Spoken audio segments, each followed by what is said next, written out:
Eine persönliche Engelbotschaft ist ein Wegweiser zum eigenen Herzen hin und damit ein Wegweiser zum Glück, zur Erfüllung, zur Liebe, für deinen Seelenplan. Seit über 10 Jahren darf ich bereits den Menschen persönliche Schutzengelbotschaften übermitteln. In meinen Seminaren, in meinen Lehrgängen, in meinen Kursen und Abendveranstaltungen. Und so nutze ich selber diese Quelle für mich täglich. Ich frage täglich meinen Schutzengel, in welcher inneren Haltung ich den Tag gestalten darf. Oder wenn wichtige Entscheidungen anstehen, dann bitte ich um einen lichtvollen Impuls. Oder wenn eine herausfordernde Situation ist, dann frage ich auch, wie ich diese meistern kann.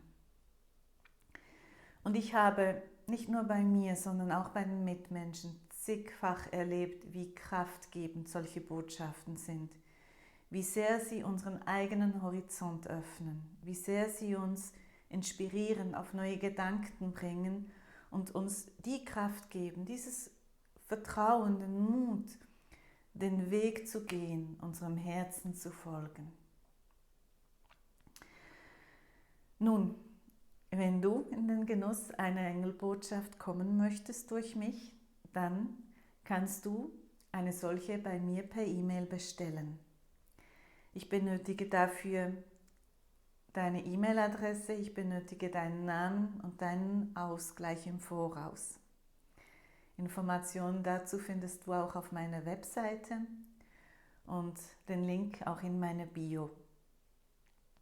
Ich werde dir dann aus der Quelle deines Schutzengels eine Botschaft übermitteln und ich gehe dafür in die innere Hellsichtigkeit. Ich schaue, wie zeigt sich dein Schutzengel in deiner Aura, in welcher Haltung, in welchem Licht. Beschreibe dir das und übersetze diese Gestik, dieses Licht in Worten, indem ich schaue, was will dein Schutzengel dir damit mitteilen. Du kannst ganz offen eine E-Mail schicken und eine Engelbotschaft bestellen ohne Fragen und dann schaue ich einfach, was will dein Schutzengel dir mitteilen, was brauchst du. Du kannst natürlich auch, wenn du hast, eine Frage stellen und bedenke bitte, dass diese Frage dich in deiner Kraft entwickeln lässt.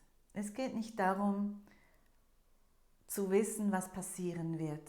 Es geht nicht darum, etwas zu fragen aus Neugierde heraus, sondern spüre, was brauchst du, damit du in deine eigene Kraft kommst, damit du eigenständig deine Entscheidungen treffen kannst, aus liebevoller Selbstwahrnehmung und Selbstvertrauen heraus.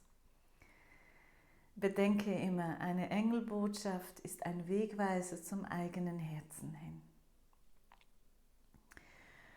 Und so, für all jene unter euch, die mehr darüber wissen möchten und sogar selber Engelbotschaften für sich empfangen, übersetzen möchten oder sogar für andere Menschen, dann lernst du das auch bei mir in meinen Lehrgängen im energetischen Heilen und in der Medialität.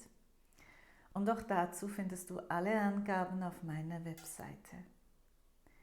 Ich freue mich, wenn Menschen ihre eigene geistige Anbindung nutzen, wenn sie aus ihr Vertrauen schöpfen, aus ihr Inspiration schöpfen und so eigenständige, liebevolle Menschen sind, die aus dieser Kraft heraus leben und auch das Miteinander bereichern. Und in dem Sinne, alles Liebe, möge dein Herz dir immer den Weg zeigen.